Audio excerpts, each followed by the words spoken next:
welcome to the show. Have I told you lately how much I love doing this show, the Ann Harder Show, because I get to talk to artists. And I have just had such a delightful time meeting everything from sculptors to watercolor specialists to you name it, wonderful artists. And so today is no exception. Glad to have Susan Sistrunk back on the show. You've been on before. Hello And we've again. talked about everything from embellishing hats. I mean, all kinds of fun stuff. And getting to meet Kurt Ritterpusch, who is the new president of the board for the Professional Artists of Central Texas. So, PAXCT for Yes, short. ma'am. Glad to have you here today. You've got a really exciting event coming up. It's going to be a whole exhibit for several weeks. So first of all, let's talk about that. And this will be happening in Temple at the Cultural Activities Center. Who wants to start? Well, we have our membership. We have about 4 to 5 shows per year, and this show is the one that begins 2026. Each member is allowed to have 4 pieces in the show, be it 2-dimensional or 3-dimensional works, and we're going to fill the space. We have 18 members. We have 3 new members. We had 15 members coming into the new year. We've added 3 new members. So we're very excited to see the new work of these new members in our show. Well, it's exciting to know that there is a professional organization for artists. That was kind of news to me. Tell me about, Susan, about how you got involved with the professional artists. It was a few years ago, and I was searching for an organization that was really looking to hold artists to a standard, you know, how you frame, how you exhibit your work, and also, you know, technique-wise, that made me kind of challenge myself to hold myself to a higher standard of creating art. And Professional Artists of Central Texas exhibited in my gallery when I had a gallery on Washington I Avenue. remember going there many times. Yeah. And it became a really good fit, and we're very fortunate to have that organization and see it grow. And foster so much creativity and see our new members come in. And it's such a dichotomy of different artists with all different styles and all different media. And to see it as a collective in one space, it's really an exciting thing. So what's the criterion for being a member of this? I know that, for example, the Watercolor Society, it's just people that like to do, they gather and they meet and, you know, some sell things and some don't, you know. Right. So how does this work? Well, in July and August, we open to new members. And the new members have to show that they have professional presence. They have to have an online presence. They have to have a way to show their work or to display their work that we can see that they're making money and that they're making progress toward being a professional artist and selling their work. It may take, I mean, you may be an excellent artist, but you don't have a professional presence. Kind of a platform online, social media tends to help that they're, you know, being active in their community. Yeah, it's interesting how all that kind of aspect of marketing is pretty recent, though. And I presume you both have been artists before all the Facebook and everything. Huh? It's a different world now because I don't know about you, Kurt, but I feel like artists are so much more responsible for their own promotion now, whereas even 10, 15 years ago, it was strictly relying on gallery representation and someone like an agent actually representing you. Now I feel like it's more switched towards artists really getting into the trenches and doing some of their own representation. They have to really, you know, get their hands dirty a little bit. And by doing that, getting out into the public, I'm not just a studio painter, I'm also a plein air artist. So I go to plein air organized events with. So what does that mean? Define that word. Plein air is just a fancy French term for outside. Okay. So you see the artists with their little beret on and their easel and they're painting outside. Right. So, you know, the term of art is plein air. Okay. Okay. But the those events draw artists from all across the country, and Texas has a couple that are national, draw national level talent to them. I would think. Just because of our options for locations. Because our great weather, our great Yeah. view, how beautiful Texas is. Yeah. And so that was my entry into the professional What was the arts. first one you went to? The first one that I went, the first plein air I was in was Kerrville with the Outdoor Painter Society Yeah. 4 years ago Yeah. or 3 years ago. You know Carol Arnold? I do not. Okay, she's a pastel artist. Very big in Kerrville. Yeah, yeah. We may have bumped into Yeah, her. you might have, yeah. I know a lot of artists. I have no doubt. I can't draw a stick figure with a pencil, but yeah, no. Kerrville, and then Oh, yeah, we beautiful. have some. There's several across the state. There's one in Marble Falls, which draws a lot of artists. I know There's there's That'll beautiful be in lake April. views, pretty lake That'll views be in there. April. Yeah, yeah. And there's another one down by the coast. There's one in Galveston. yeah. The Plein I Air would- Southwest is in Yeah. Galveston. That's the first week of May. So I would think Big Bend area would be. I love to paint outdoors in the Big Bend. Yeah. And I did some plein air or painting outdoors when I was just on vacation out in the Panhandle, of all places. I went to Polidoro Canyon for the first time. So, yeah, it's, I always, people like Kurt and Melanie who paint, Melanie Stokes, they paint outdoors all the time. I have such an appreciation for them when I'm trying to paint outdoors because I don't have the patience for all the sand in my paint. And they do. Oh, I guess that, there are some issues like little bugs landing in your oil. yeah, there is that. Okay, impactful. Let's talk about that. This title of the show that's coming up. Again, this will be January 16th through February 27th at the Cultural Arts Activities Center, Cultural Activities Center in Temple. Impactful with the name of your organization in the middle. That's very good. We were thinking, we tried to put together ideas for each of the shows that we can bring the character of the artist out and display it in the work, but also have some mind about what would people like to see. And, we are impactful in the images that we create and bring to people's views. So how did this show come together? I mean, and you mentioned your 18 artists. 18 artists strong, and I think that the name really came from the fact that our numbers are growing and we're becoming such an impactful organization. We're becoming an organization where artists are holding themselves to a standard to, am I at the point where I can be a part of Professional Artists of Central Texas? We're becoming a more impactful organization, and together we're so much stronger than one artist is by themselves. We're becoming impactful. Why the Temple location?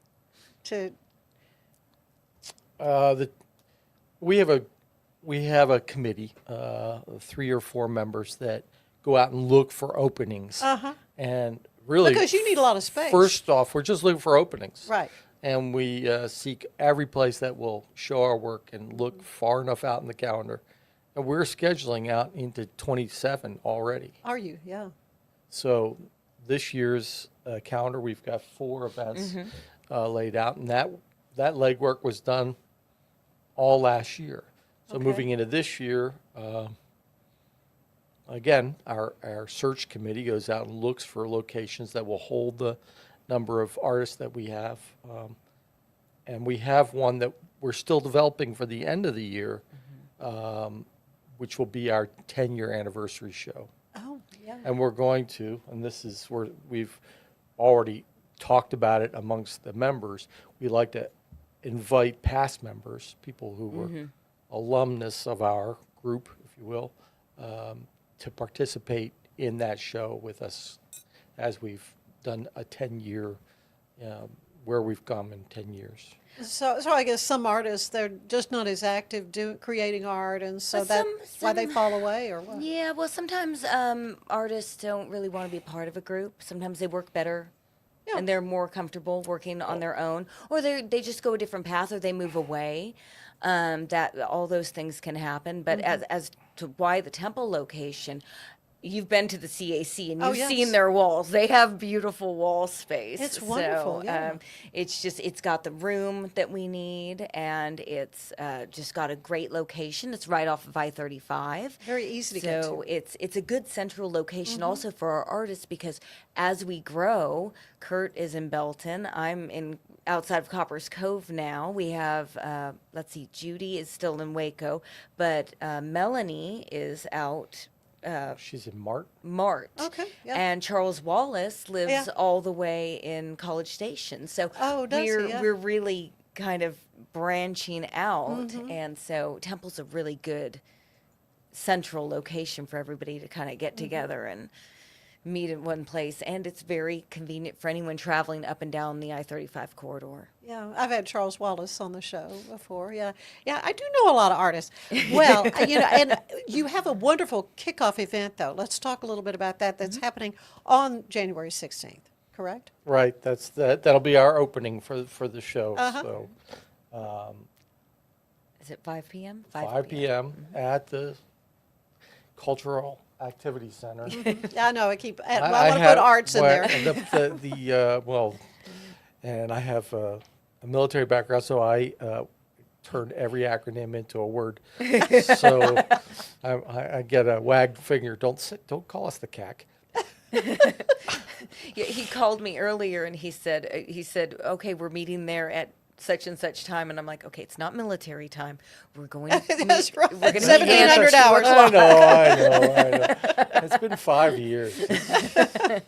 That's all right. That's good. I mean, and I think it's wonderful that that you're doing this. How can one? Is it like a ticketed event? How do we? Nope, it's Come. free admission, and anyone can come. It's open to all ages, so it's very family friendly, and there will be refreshments available, and it's a great time to meet the artists also.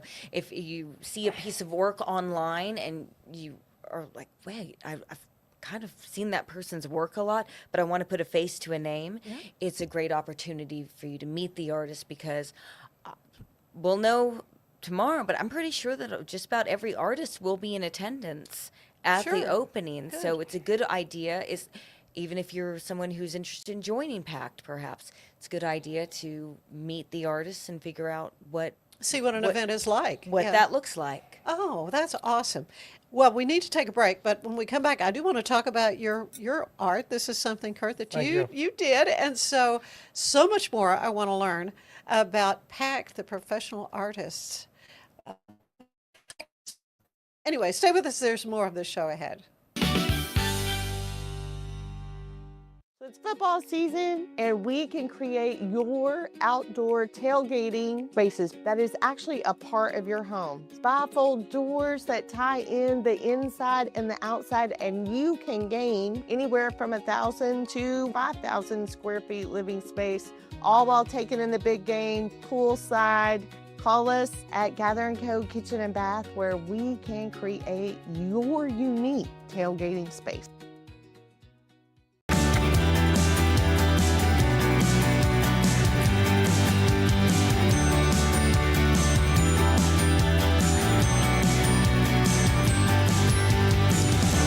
At TFNB, we remain committed to these principles. If you value them too, come join us. TFNB, your bank for life. Today's show is brought to you by the Heart of Texas Home Builders Association. Don't miss this year's Home Products Show. It's January 31st and February 1st at the base at the Extraco Event Center. You'll see everything from home construction to remodeling, start to finish. Tickets are $5 at the door. I'll see you there. Ready for a better kind of primary care? At Patient First Direct Primary Care, you get unlimited office visits with same-day or next-day availability. And instead of rushed appointments, we take the time to actually listen. There are no insurance hassles, just clear, simple care. You can reach us by phone or text because access shouldn't be complicated. Our practice has expanded to include Medicare-age patients as part of our direct primary care model. It's a fresh alternative to the traditional insurance or government-driven systems, care that finally puts you first. For more information, go to patientfirstdirect.com. My house has a new glow. I love my windows. Universal Windows Direct. I let in the sun rays. More of the heat stays. Universal Windows Direct. Right now, buy one window, get the next one free, plus no interest and no payments for 24 months. I love my windows. They've got that brand new home effect. Universal Windows Direct. It's time to start something new at Allen Samuels. Drive in with huge savings on all of our Chrysler, Dodge, Jeep, and Ram vehicles. From a trail-conquering Jeep Grand Cherokee, towing in style with a Ram Heavy Duty, or cruising the city in a sporty and luxurious Ram 1500, we've got the perfect ride for you.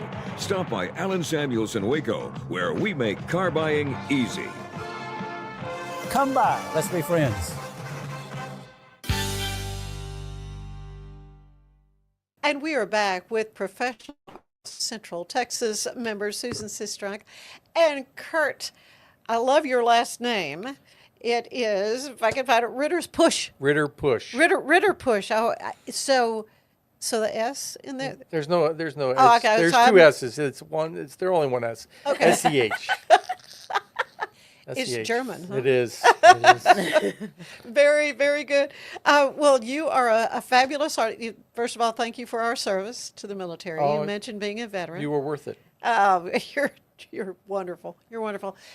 And tell me about your painting. First, let's start. Well, this painting is the windmills of West Texas, and we sent a son to college in Colorado, University of Colorado Boulder, and we would drive up to go see him. Yeah. And I said, this is impossible. I cannot fail to capture one of those windmills or several. And we got right close, and I made several sketches, and just knew that I was going to get home and paint this. So this was a studio work, not a plein air work. But when we talk about how it fits into the impactful, the geography of Texas has changed with the appearance of these windmills. You know where you are in the state based on the appearance of windmills. Windmills toward western Texas and solar farms toward Austin. You're going to start seeing these things, and they have an impact in our lives in lots of ways. Yeah, I was telling Kurt when we saw each other outside, and I saw that he had that painting. I just drove past Sweetwater, and you can't drive through Sweetwater area without seeing windmills everywhere, and it was like, wait a minute, I was just there yesterday. Yeah. Oh, yeah. So is this Sweetwater? Where did you say this was? That's almost Abilene. Oh, almost Abilene. Yeah, we just came back from Oklahoma City, and in Oklahoma there's a kind of a ridge, and just hundreds of them. So they have certainly changed, like you say, the topography. Yeah, well, they certainly do change what we see. The vista that used to be wide open really is very different. Okay, so you said you took a picture. And Well, I you did made sketches. I said sketches on the roadside, and then several photos, and then I worked on this probably about 2 weeks, off and on for 2 weeks. But I think about 3 things on easels at that time. So And it is oil, right? it is oil. Yeah. Is that your preferred medium? It is. It is. I studied painting in college. Did you? Yeah, I have an art degree, and which was an odd fit for the Army, but I was going to say, did they put that to I use? kept that. Kinda I quiet? put it to use. I put my ability to look at things differently from other people into good use. But Yeah, I kept that kind of quiet. I didn't need that to be, oh, how do my slides look? Yes, sir, your slides look great. But you've been painting all along? I did you kind of sketches. put it away for a while I and then did. come back I to it? did. Yeah, I had about a 15-year break where I was just absolutely too busy. Right. But yeah, I sketched and did things. I've got a sketchbook of sketches from Iraq, and I've got a sketchbook of sketches from Afghanistan. Okay. So have those become paintings? One of the paintings from Iraq has become a painting. I don't tend to steer into that lane. Really? I'm in some veterans groups that they spend a great deal of their time working through the catharsis of their memories. I don't want to memorialize all those things quite yet. Yeah, I get that. I get that. Because I do want to talk to you from the standpoint of what creating art means to you personally. Susan, I think we've talked about this before. We have, but it does change, though. It does change what it means, because for a long time, I feel like I was so focused on it being for income, I think, mainly. And so that led me to paint a lot and possibly not paint the best, because I was painting, just trying to churn things out. You know? Just have product. Have product, Yeah. so I could sell the product. And now when I paint, it's more for me. I don't worry so much about. It's nice to sell a painting and have it go to a good home and, you know, somewhere it really needs to be. But that's not at the forefront of why I paint anymore. So what art means to you, really, well, I've always loved painting and I always loved producing art. My love of painting has matured, I feel, over the last few years into something that I just have a deeper appreciation of the process and the creative thinking that goes into it and the self-critique that goes into it, and not downing myself if one painting out of 4 is like, well, I'm going to definitely paint over that canvas now. You know, because that happens. I think I just appreciate the process more. Yeah. And it's almost a letdown when I'm done with the painting now, because I've enjoyed the process so much that I'm almost sad to see the painting finished. Does that make sense? How do you know when it's finished? When it's not on your wall anymore. It's off the easel. Some artists never know. There's a feeling where you just said, I can't work on this anymore. Because there is a spot where you can work on something too much. I would think that, less is more. And I certainly don't want to become Edward Monk and treat my paintings like children. I've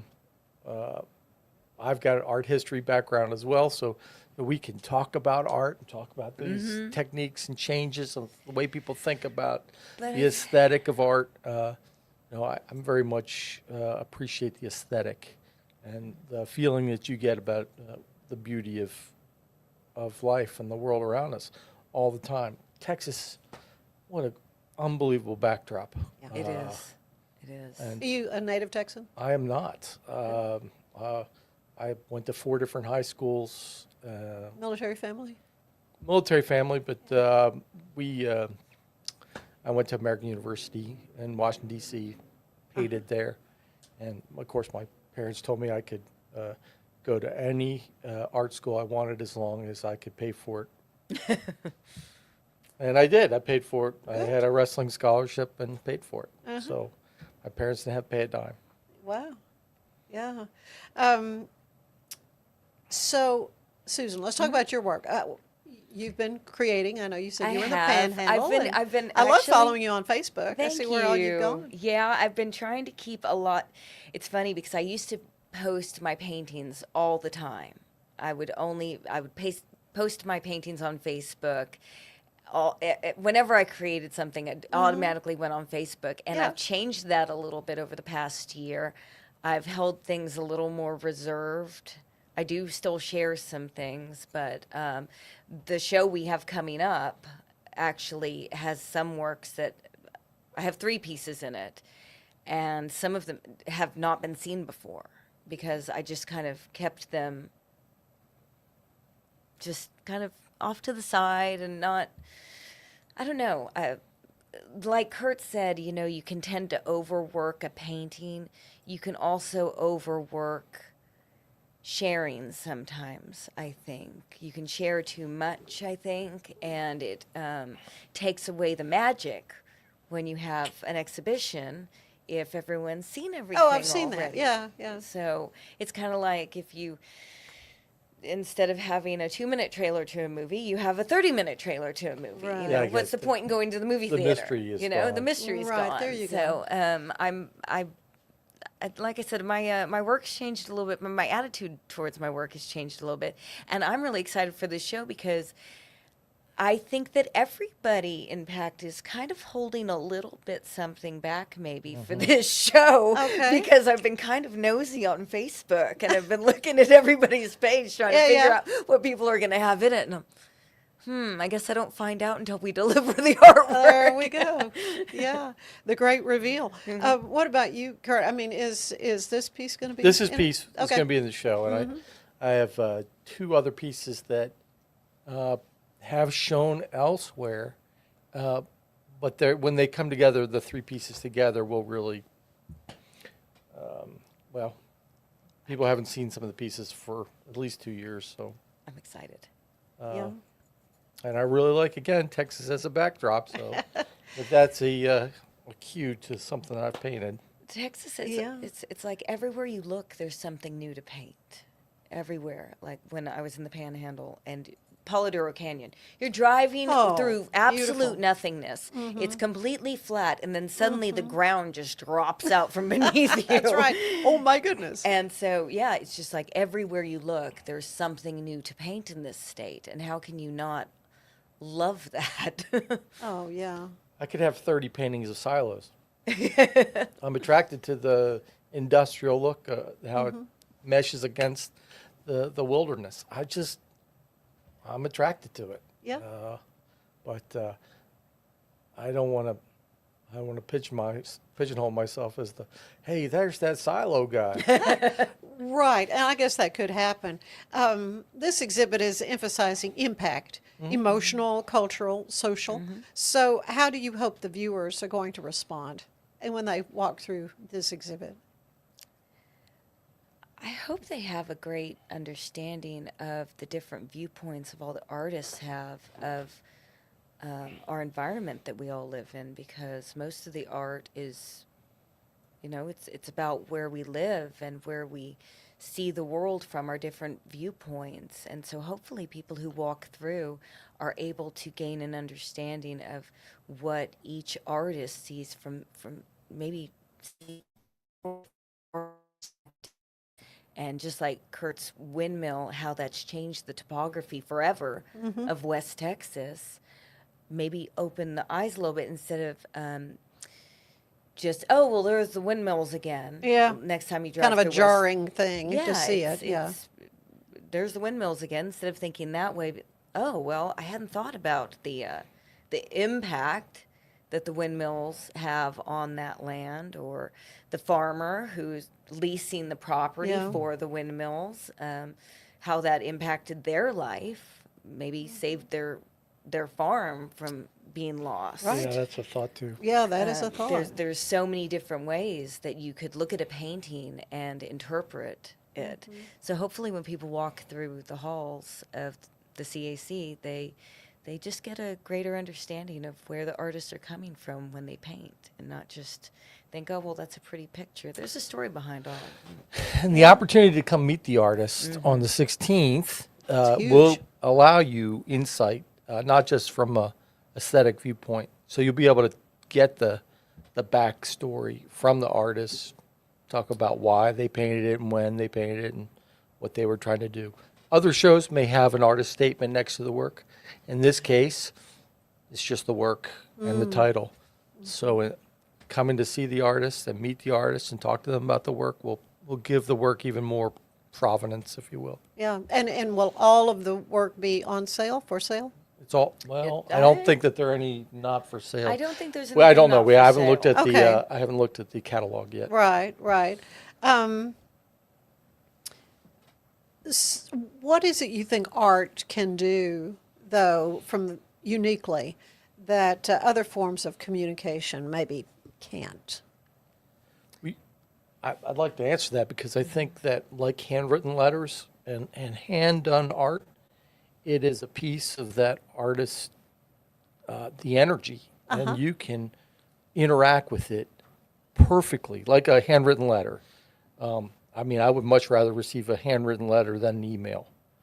And my my inbox says that. I think that, if I could jump in on that also, I think in this age of AI, artificial intelligence, where we see computer-produced artwork and computer-produced music, and this is something I feel very strongly about, that the human element, when it comes to painting or sculpting or music or whatever your art form is what gives it life. The lot these days is that connection. And it's one of the reasons why I love going to fairs and rodeos and festivals and setting up and talking to people. And I'm sure Kurt does as well, because there's that human connection where it's not an email, it's not a text message, it's a living, breathing human being you're having a conversation with, like we are right now. And I feel like people want that more now than ever.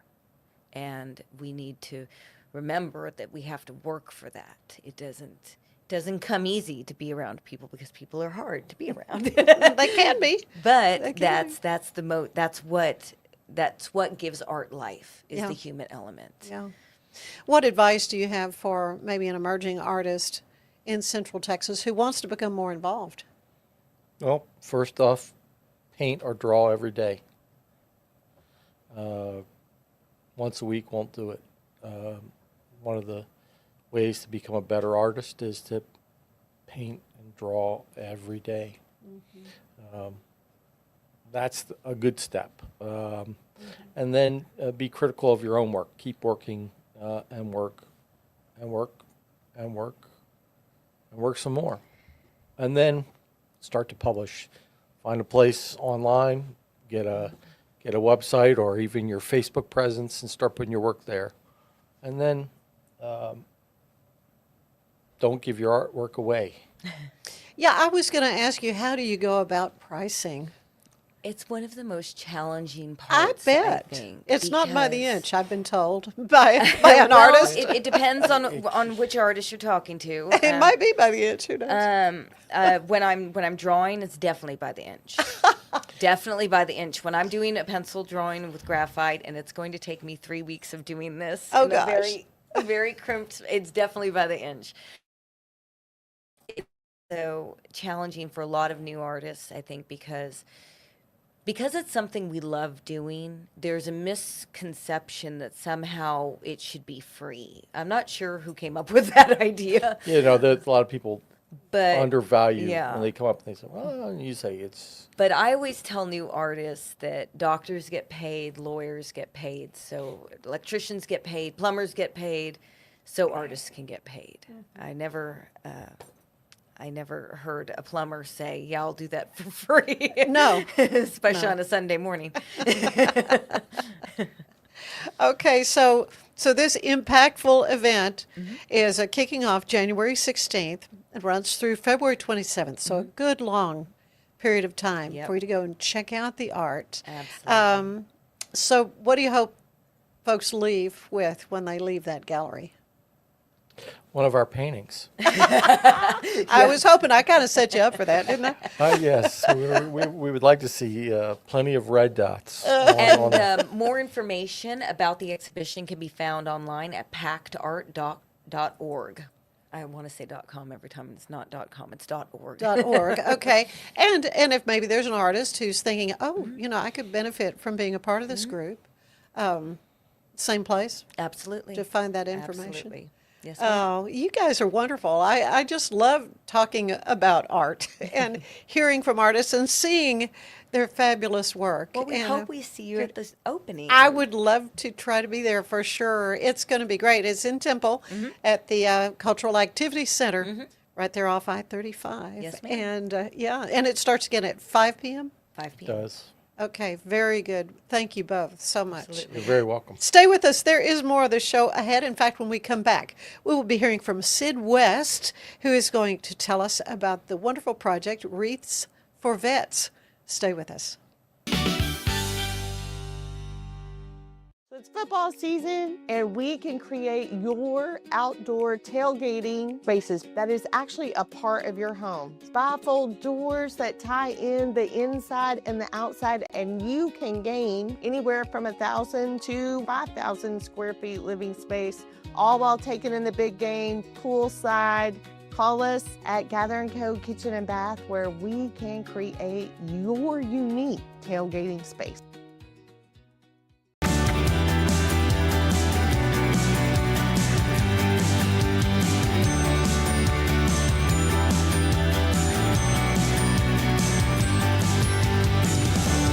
TFNB, we remain committed to these principles. If you value them too, come join us. TFNB, your bank for life. Today's show is brought to you by the Heart of Texas Home Builders Association.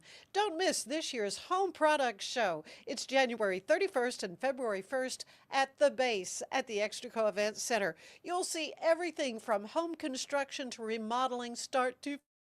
Tickets are $5 at the door. I'll see you there.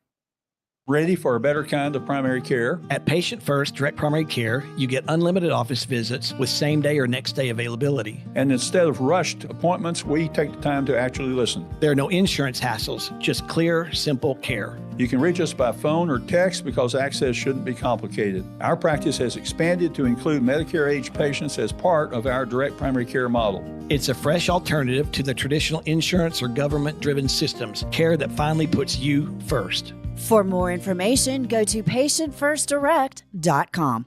My house has a new glow. I love my windows. Universal windows. Direct. I let in the sun rays. More of the heat stays. Universal windows. Direct. Right now, buy one window, get the next one free, plus no interest and no payments for 24 months. I love my windows. They've got that brand new home effect.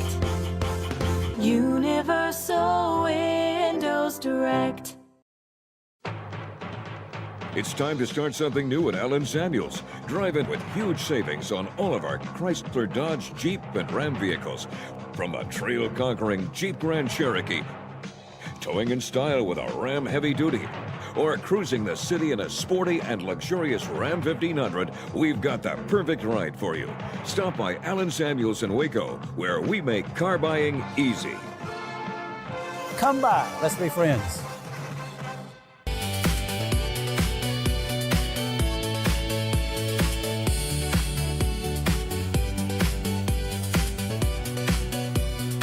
Unlock a world of convenience with Mully Box, your one-stop solution for personalized subscription boxes delivered right to your door. Each box is tailored to your taste. Mullybox.com. That's MULLYBOX.com.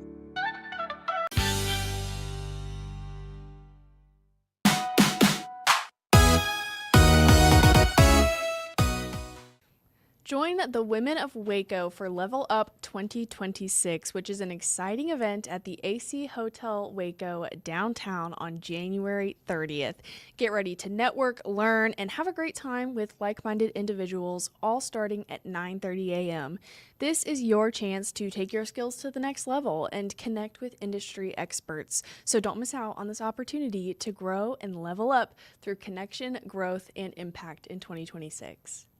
Residents have had several chances this week to make their voices heard about data center projects moving forward in McLennan and Bosque counties. Ross City Council, which represents a community of 245 residents, will discuss ways for dealing with the proposed Lacey Lakeview Data Center tonight at Ross City Hall starting at 7 p.m.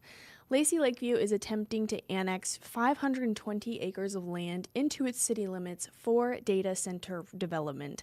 But area residents opposing the data center routinely meet at the Ross Volunteer Fire Department directly across from Ross City Hall. Tonight is the chance to share your thoughts and listen in on some other perspectives. I'm Elizabeth Riley with Act Locally Waco. Be sure to subscribe to our newsletter to find out more happening around us. And welcome back to the show. You know, we're talking today about remembrance. We're talking about gratitude and service with Sid West. A delight to have you here, a local leader in Wreaths for Vets. This is an amazing project that does just that. It remembers with gratitude our wonderful military servants. Good to have you here. Thank you.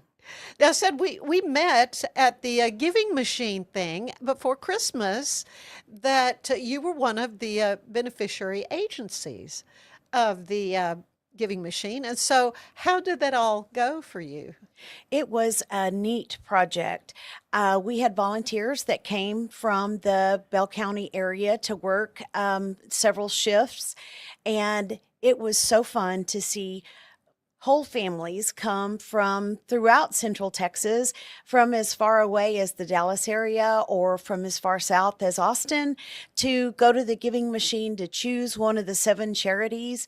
And there was a way that someone could choose all of the charities, and we had a few that chose to give to all of the charities, a very generous gift. And it was we don't yet know what the financial implications are, but the opportunity to participate and to see how it was done, it was just a really wonderful holiday experience, and it was wonderful to be included. We appreciate the opportunity. Oh, and a great way to bring awareness of, Yes. what you're doing. I was delighted to get to meet you at the kickoff event for the Giving Machine.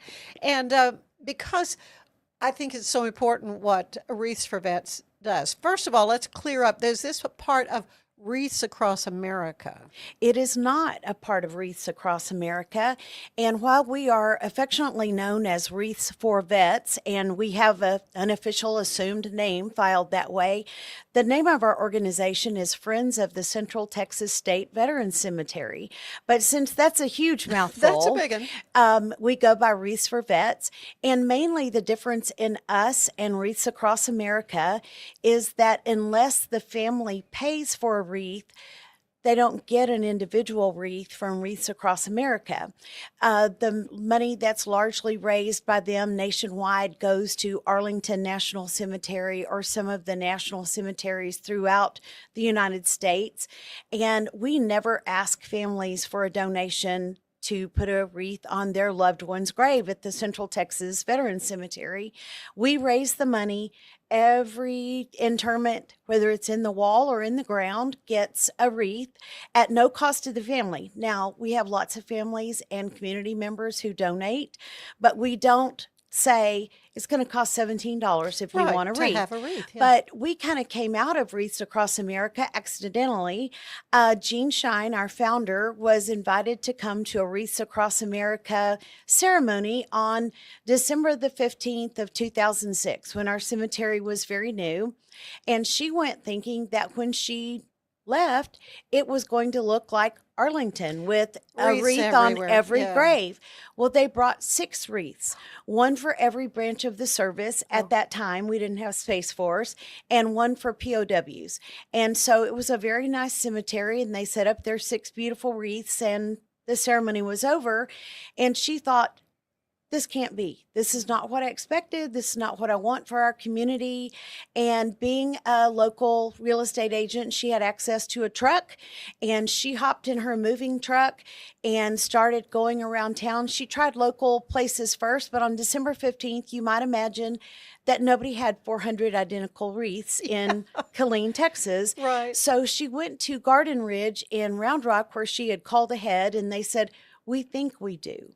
And she said, I need 386. And they said, okay, we'll start looking for them. And by the time she got there, they had a few piled up, and they were all over the store on display, and not not on one neat aisle were 400 wreaths displayed. And so not only did the workers in the store, but the patrons, the people who were shopping, started helping and throwing them into baskets. And in a couple of hours, she had her 400 wreaths loaded into the truck, paid with her private credit card, and headed back to Killeen. On the way, she was calling all the Walmarts in the area about where do we get red bows. She called H-E-B, Walmart, Target, any of those stores. Does anybody have 400 red bows? And between several Walmart stores in their district, they were able to round those up for her. And so on that was on a Friday, probably on Sunday, she gathered her staff and her family and some close friends on the steps of their office at the Extraco Bank building. And we put sawhorses together with 2x4s between them and strung the wreaths on and fluffed them up and put bows on and got them out to the cemetery. And what we had neglected to do was ask permission from the Texas Veterans Commission. Was that okay? We thought we were doing a big favor. And when they rolled in on Monday morning, they were a little bit surprised that the elves had been there and had put decorated wreaths all down. the graves. Yes. Yeah. And so we had to get some very quick permission from my the goodness. Texas Land Commissioner, who was Wow. very nice to us. And Well, that's good. donations started rolling in to try to help reimburse her for what she had done. And that it's just been a grassroots effort since then. What an amazing story. I love that. I love that. How did you personally become involved? Well, Gina's my sister-in-law. I knew Shine is your She is middle my name. yes. You're right. She is my relative. Okay. We work together. We're related. She's been my sister-in-law since I was 7, so really she's my sister. And if there's a project to be done, I'm generally enlisted. Yeah. And because I'm a banker, I'm almost always the treasurer. So I got started, keeping the money and helping to raise the money. And when it's your family and close friends, you can boss them around pretty easily. And so we just all work really well together. Yeah. Well, so let's talk about the most recent event, of course. So when was the wreath laying there at the Texas The Veterans wreath Cemetery? laying was on the 29th. It is always on the Saturday after Thanksgiving at 10 a.m. Okay. And of course, we don't know what day that's going to be every year, but we know that it will be on the Saturday after Thanksgiving at 10 o'clock at the cemetery. And it's always amazing to us how many volunteers show up. This year it was rainy and windy, and probably 6,000 people came out to help. We put down about 17,500 wreaths between the cemetery grounds and the columbarium. And we have a member of our committee who specially hand makes the wreaths, the mini wreaths that go on the columbarium that will stay on. And they look like a perfect rendition of the large wreaths, just tiny. They don't damage the columbarium, but they stay secure. And she's had the opportunity to go around the state and the nation to show other veteran cemeteries that have similarly designed columbariums how to make that work. And of course, the 29th this year wouldn't be possible if the Saturday before, a lot of volunteers don't gather at the Killeen Special Events Center to prepare the wreaths. We try to reuse them as many years as we can. I wondered if you were able to reuse them. You can't tell unless they're side by side which one's 3 years old and which one's 3 weeks old. Okay. But they do change color in the Texas sun. And you would think that a cloudy, rainy season would be worse on them, but a sunny, windy season is really the worst. Yeah. It fades them and it tatters them, but we try to use them for as many seasons as possible. The bows are not recyclable. We have to throw those away every year. They look pretty bad after they've been out there 6 or 7 weeks. Yeah. And so they go in the trash, and we rebuy bows to the tune of about $10,000 or $11,000 every year. But we don't have to replace wreaths every single year. That's good. What does it mean to you, though, when you see the array of wreaths on those graves? Well, it is an absolutely beautiful experience. It's a pretty cemetery anyway. I don't know how the people who designed those choose the locations, but it's on enough of an elevation that you can see it coming both ways down 195. And the wind always blows just a little bit out there. And it's pretty, even if it's not decorated with wreaths. But I always try to take a before and after picture. I want people to see what it looks like before the wreaths are laid and after. And it is just, it's lovely, and it looks like people love that cemetery when it happens. They're so uniform, you know, the green wreath with the red bow at the top, you know, just a universal symbol of the holiday season.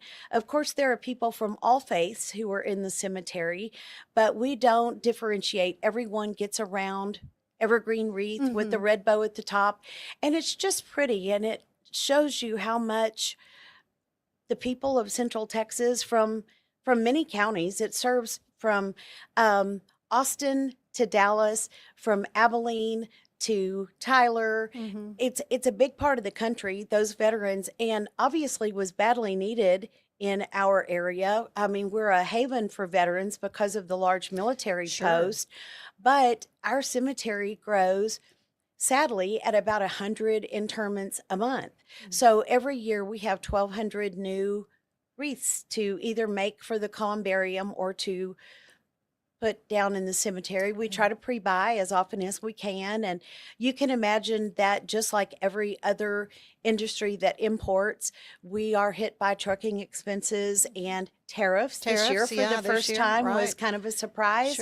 And you know, our wreaths have gone from costing a few dollars to costing many dollars, you know, over $10 a piece. And, you know, by the time you store them and insure them and buy a bow for it and whatever, we can't really put a price on what each wreath costs. But the community is very generous with their donations. We don't have any paid staff, no overhead. Everything comes directly from volunteers, donations, donated office space, just because everybody loves our veterans and their families. And, you know, we realize that, you know, yes, veterans serve, but so do their families. Oh, no question about it. Was there a moment maybe that stands out to you from this last event? Maybe a story or a family or even a volunteer? Well, there are always families there who their dirt is still fresh and they haven't been directly involved in many cases with the Veterans Cemetery until they had a loved one resting there. And so they've come for the first time. And where I get to talk to them most is generally at the prep. It's a little bit quieter, and I can, you know, people are gathered at tables preparing the wreaths, and I get to go around and visit with them, do a little bit of quality control. And there's always someone who's new, and I don't always know their names, but it's very moving because it's new to them. And then we see them year after year after year. And so I would say it's always the fresh graves that stand out to me. But just what's mostly moving to me is how many people are willing to break from their family being in town or coming back from being out of town or their Thanksgiving weekend, big shopping experience or whatever they do after Thanksgiving ball games, and just come no matter the weather and volunteer to help put down the wreaths. And, you know, we have a brief ceremony, and we generally have speakers from the Post, and this year we had one of the speakers was Major General Rodney Cox, who is the British liaison to 3 Corps in Fort Hood. And Thanksgiving is not a British holiday, so that was, you know, he had some remarks to make about that and his first Thanksgiving, but also he remarked that the rainy, dreary weather made him feel very much at home because it reminded him of London. And so that kind of brought a little bit of joviality to the crowd. But we let the families go first and lay the wreath at their loved one's grave, and then the people who have friends or have just come to volunteer go next. And it doesn't take very long, and we store our wreaths in semi-truck trailers. That's how they get there. And I wondered where you stored that many wreaths. yes, the city of Killeen is very nice to allow us some parking space where they park their garbage trucks. And so we have a paved parking lot where we can place our 5 trailers throughout the year. Wow. And then we hire semi cabs to move them. We hire drivers to move them out and stage them. And for many years, the motorcycle community has been part of our wreath laying. Many of them are veterans, and they were part of the original Patriot Guard, and they just find it as a moving experience. They help us raise money and awareness, but they do an escort of 1 truck now, and so 1 truck and a lot of motorcycle riders stage up in front of the special kind of a event center, ceremonial thing. and they escort that truck in, and I try to be at the cemetery early because that is just one of my favorite things is to watch 300 or 400 motorcycles come in escorting the wreath truck. Oh my goodness. And I'm sure seeing younger generations involved with this means a lot to you. Well, it does. And they come to wreath prep, and they also come to the laying and the retrieval. My grandchildren have not missed a year yet, and my oldest is 13 and my youngest is about to be 11. And of course, they're part of the family volunteer corps, so they don't have they got voluntold. They don't have a huge choice now, but they wouldn't miss it. But they're not the only ones. There are babies in strollers who it's their very first wreath ceremony, and of course they won't remember it, but their families take pictures, and sometimes they're there because they have a personal reason. They're taking pictures at a loved one's grave of their large family gathering or a friend, or maybe they're just there to help out. But we have lots of Boy Scout troops and youth groups and high school ROTCs and National Honor Society and many groups, and we always have someone on hand to sign volunteer papers for people who are getting community service hours I'm for sure their they want to get credit organizations. for it. Yes. But it is moving, and it's also one of our purposes is to try to continue to promote remembrance and respect and appreciation and patriotism to that generation. Teaching is a part of a this. very big part of it. Yeah, absolutely. If you could leave everyone with one thought or a call to action, as we're, of course, you've had the retrieval, you picked them all up because that's another big job. Right. But yeah, there's lots of volunteer possibilities for folks. And how can they learn more?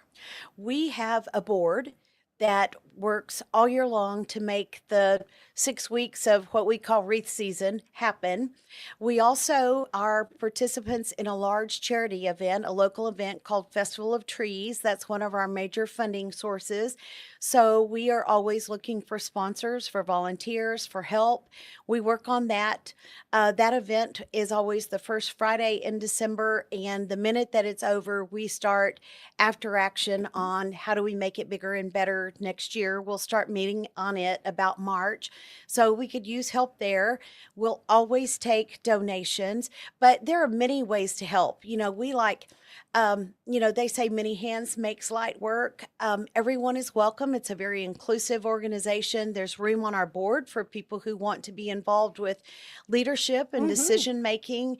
Fundraising, always. Yeah. There's room in lots of organizations that support us. We get a good bit of support from the local veterans organizations, the American Legions, the VFW, the Combat Veterans Motorcycle Association. So if you're a member of any one of those in any surrounding city, those are good opportunities to participate with us. Oh, Sid, thank you so much for your leadership, though, in what all you are doing for Wreaths for Vets. Again, the longer name is Friends of Central Texas State Veterans Cemetery. And we do have a website. It's wreathsforvets.org. And on there is our calendar, usually our schedule of events throughout the year, and opportunities to get involved, to donate, to leave comments, to look at beautiful pictures, drone footage of the ceremony. It's a pretty sight, so go see it. Well, you obviously have so much support from local volunteers and folks who want to continue to see this beautiful tradition continue with honoring our veterans in this special way. Well, it is definitely a privilege and a pleasure to be part of it. And thank you so much for helping us spread awareness. Oh, well, I'm happy to. Thank you again, Sid.